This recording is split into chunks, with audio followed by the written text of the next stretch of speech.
I've experimented with over 200 AI video tools, and frankly, most of them are just flashy gimmicks that drain your wallet without actually changing your workflow. But buried in that chaos is a small group of tools that actually deliver, allowing small teams to produce work that punches way above their weight. Today, I'll walk you through the specific stack I use and how one particular workflow change fundamentally transformed how we turn long content into viral clips. I want to be clear that my goal isn't to replace creators, but rather to use AI as a turbo boost that lets you test more ideas and build things that were impossible a year ago. We are not sponsored by any of these companies, so this list is based entirely on the tools that have actually made a difference in my daily production. Let's start with visual effects, where you don't need to be an expert in complex compositing software to get professional results. The real power of these generative tools is that they turn hours of manual rotoscoping or compositing into a simple text prompt that generates a result in seconds. Here's how I use this in a real workflow.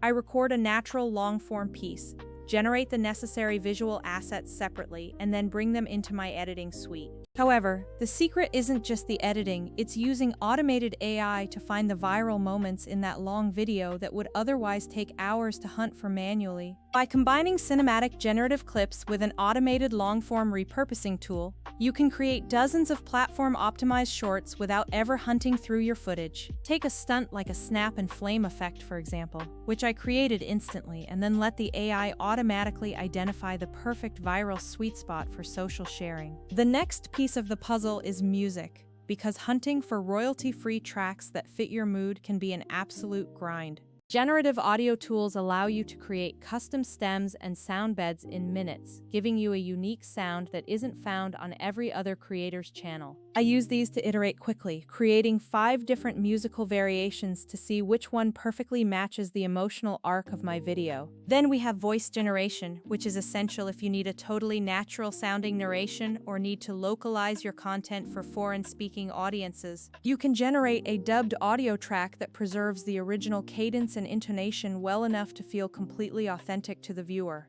I rely on this for quick narration variants and as a safety net when a voiceover needs a small tweak and the original speaker isn't available. Next up is the Creative Control Center, which bundles multiple AI models together so you don't have to juggle a dozen different subscriptions. These platforms offer everything from motion transfer to cinematic character animations, which is great for rapid prototyping. But be careful of the subscription hangover because these costs can add up quickly if you aren't strategic about which features you actually need for your project. For the finishing touches, I stick to a high-end, industry-standard editor that uses AI for tasks like voice isolation and automatic object tracking. Instead of spending hours manually rotoscoping, intelligent masking tools can track subjects automatically so you can focus on the creative color grade. So here is the exact playbook I use.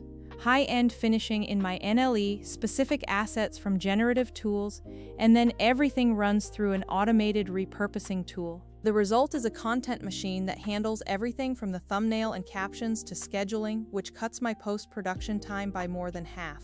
Of course, these tools aren't magic, and they can't replace the human creative instinct that determines why a clip actually goes viral. Always remember to keep your master file because you'll want to go back and source different crops or sound bites as your content strategy evolves. The big winners in this space will be the people who use AI to automate the boring stuff so they can focus entirely on testing new creative ideas. If you want to start, pick just one long piece of content and see how many short, snackable clips you can generate in under 15 minutes. That is the real win, producing high-quality, high-volume content at a speed that was impossible even a few months ago. I have linked the deep dive guides to these workflows in the description if you want to see exactly how we set up our pipeline. If you want me to break down the exact prompts and export settings I use for these tools, just leave a comment and I'll drop a follow-up video. Hit subscribe, try this stack on your next project, and I will see you in the next one.